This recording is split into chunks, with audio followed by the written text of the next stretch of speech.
शहर में रोहन और उसकी माँ अकेले रहते थे। रोहन एक इंश्योरेंस कंपनी में काम करता था। रोहन प्रोफेशनल लाइफ में जितना सुलझा हुआ था, वो उतना ही पर्सनल लाइफ में उलझा हुआ था। एक दिन की बात है, रोहन अपने बुरी तरीके से बिखरे हुए बेडरूम में कुछ ढूंढ रहा था। तभी उसकी माँ उसके कमरे में आ जाती है। ये सब क्या है रोहन?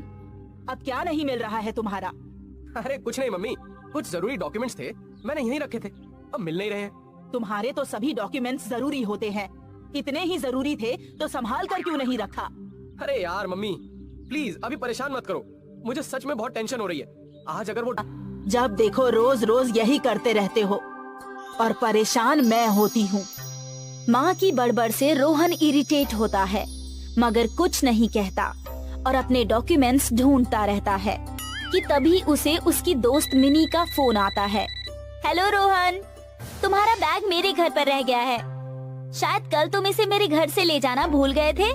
तुम अगर यहाँ आ रहे हो तो यहाँ से ले जाना, वरना कहो तो मैं आकर तुम्हें दे जाती हूँ।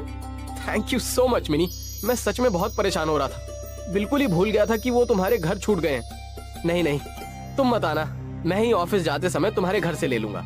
इतना कहकर रोहन फोन रख देता है और वो देखता है कि उसकी माँ उसके गंदे कमरे को साफ करने लगती है। वो अपनी माँ के पास जाता है और उनको हमेशा की तरह सॉरी कहता है। मम्मी आई एम सॉरी, मेरी वजह से आपको भी बहुत प्रॉब्लम होती है, मैं समझ सकता हूँ, मगर क्या करूँ, मेंटली इतना बिजी रहता हूँ कि समझ नहीं आता कि क्या करूँ या क्या नहीं। तेरे काम करने से नहीं, तेरे ऐसे लाइफस्टाइल से डरती हूँ।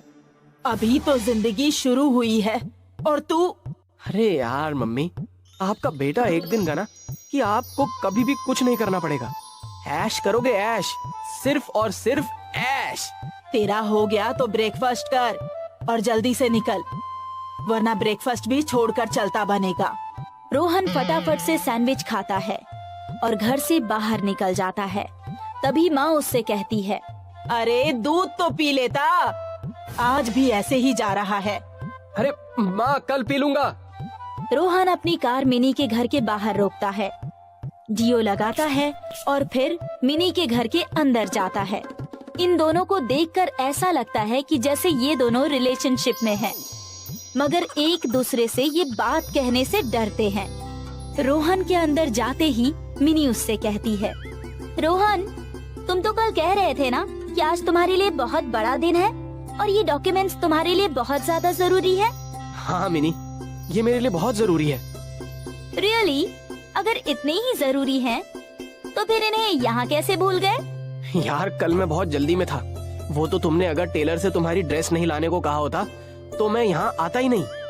वहीं शायद गलती हो गई, टेलर का बैग छूटा तो अपना भी बैग साथ में यहीं छोड़ दिया और फिर याद ही नहीं आया कि वो यहाँ रह गया।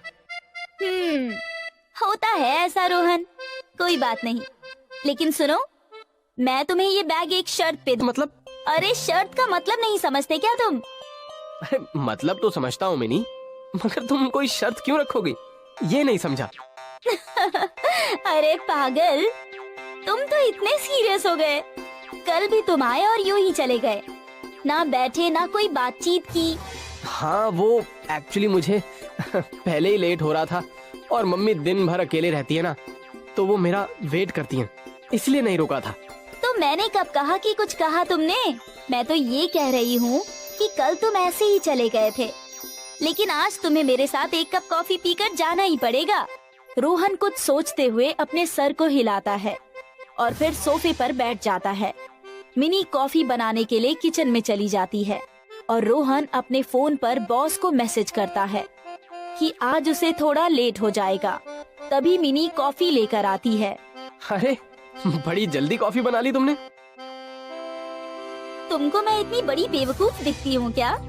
तुम आओगे तो मैं कॉफी बनाऊंगी।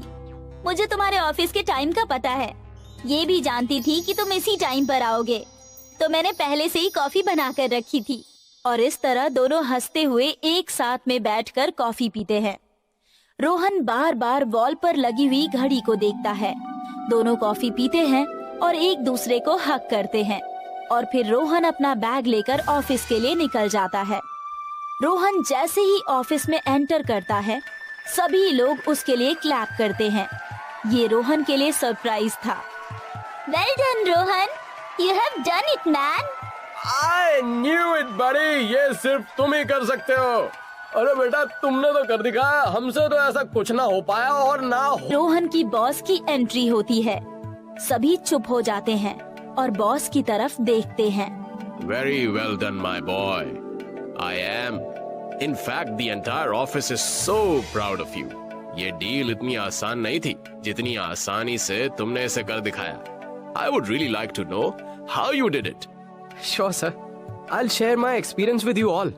और इस तरह रोहन ऑफिस के सभी लोगों को बताता है कि आखिर 10 दिन पहले हुआ क्या था। रोहन ऑफिस का टारगेट पूरा न होने के प्रेशर में है। महीना खत्म होने को आया, मगर ये पहली बार है कि उसका टारगेट पूरा नहीं हुआ। वो रोहन जिसके लिए टारगेट जैसी कोई चीज होती ही नहीं है, वो हमेशा अपना बेस्ट करता है, टारगेट से कहीं ज्यादा। मगर इस बार कहीं कुछ तो गड़बड़ है जिसे रोहन समझ नहीं पा रहा।